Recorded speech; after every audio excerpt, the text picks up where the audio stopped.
So it was maybe like the 6th or 7th, maybe even like the 8th or 9th of November. And my sister Angel calls me. Nah, I'm telling you guys a story. It was 2 days, November 10th. My sister calls me in the middle of the night in a panic, and she's like, bro, God said that you went left and he wanted you to go right, and you got to turn back. I'll remind you, in June, my mom had said the same thing. And when my mom said it, she said that it happened in March.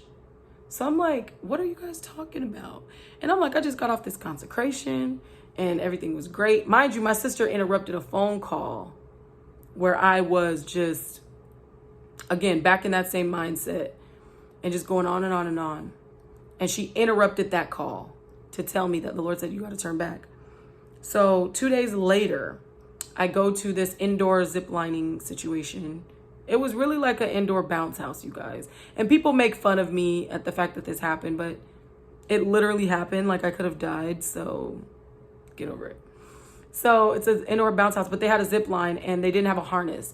Mind you, I saw everybody else do it. Everybody came out fine. Nothing happened. Well, I do it and I lose my grip and I fall.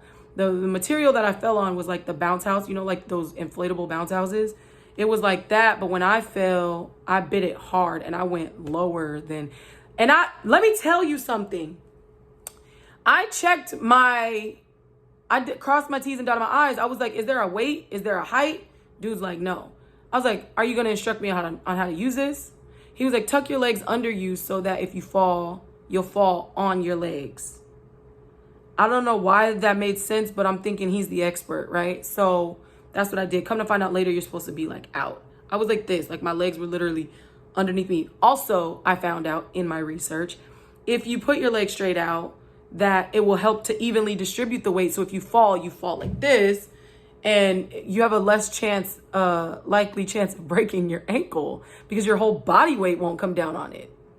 So I'm thinking he's the expert. What do I know? I go and do it. I do it, come down, fall straight on my ankle. And I'm laying there and I'm like, oh my goodness.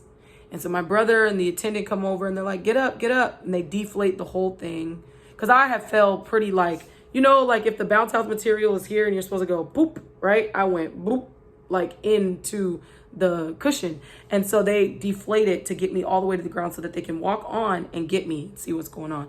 And they're like, get up, get up. And I'm like, guys, I can't move. I know that if I move, something is going to snap.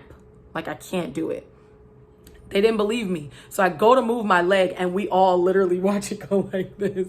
Like the nerves were out of control and they're like, whoa, stop, stop. And I'm like, I can't. And my brother grabs my leg and I'm like, it was horrible. Okay, so I probably should have put a disclaimer at the beginning of this, but here we are. So I'm like freaking out and they're like, you got to get up, you got to get up. I said, somebody has to hold my leg. Like, you got to hold it right here.